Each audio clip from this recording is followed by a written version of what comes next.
How you doing? I'm Brian, bartender at the East Coast Grill. Have been for some time. And today I'm going to show you how we infuse our vodka we use in our spicy drinks from hell. All right, first thing, got my gloves on. Second thing, got my vodka. What I want to do, very quickly, is remove a little of the vodka from the bottle as to make room for my lovely Scotch bonnet peppers I have here.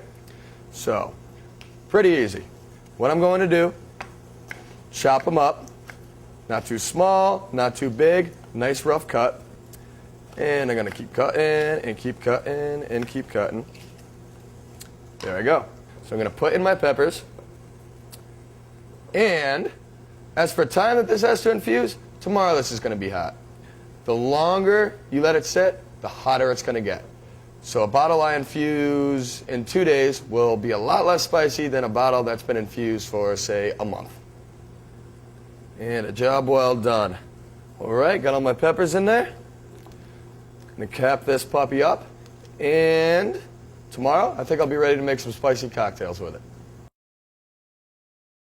Got my infused vodka here, Scotch Bonnet infused vodka.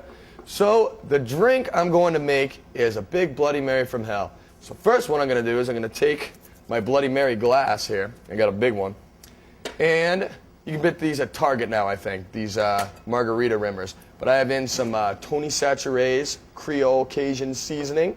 So that should do pretty good. Next, I'm going to have to put in some ice. I want a warm drink here. Typically, you put a shot in a drink, but we're going big, so we're going to put a little more than that in there. We're going to put a couple ounces. Nice. All right. Okay, so spices. I like to add spices first. You can do it however you want to do it. I like to add spices first. And we're making a Bloody Mary from hell, so I'm going to go pretty high on the spices. A little celery salt, just because it's a Bloody Mary, you got to have celery salt.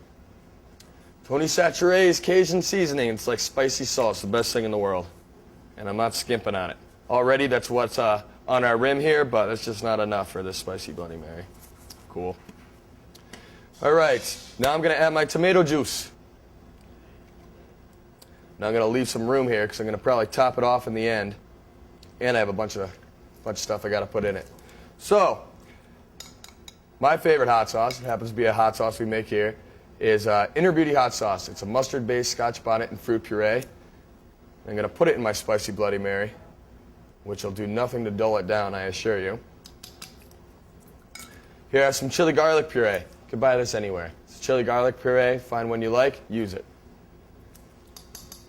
Now with spicy drinks, can't all be one-dimensional. I like to add a little sweetness to it. So what I have here is some orange blossom jam. You can use a marmalade. You can use honey. You can use agave nectar. But it's nice to get a little sweetness in there. Straight out of New Orleans, spicy bean juice. You can pick your own green beans. You can buy them at a specialty shop. All you really need is white vinegar, sugar, some cloves, maybe some chili flake. You got spicy pickled green beans, and then the brine is delicious. So I'm going to put a little bit of that in there, a lot of it in there. Add a little more spice to it. Now, like I said, I'm going to top it off a little with a little more tomato juice. Oh, that's good. And give it a little mix. Never shake a Bloody Mary. Always stir it.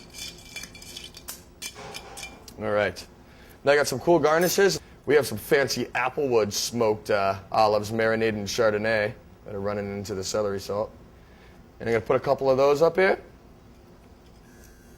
And because I'm a very traditional guy, I'm going to put my celery stick in there. I'm going to take some of those green beans we used, the spicy green beans. And I'm going to take some pickled okra.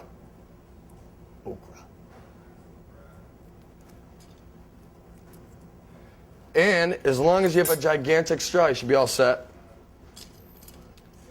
And this is a big Bloody Mary from hell.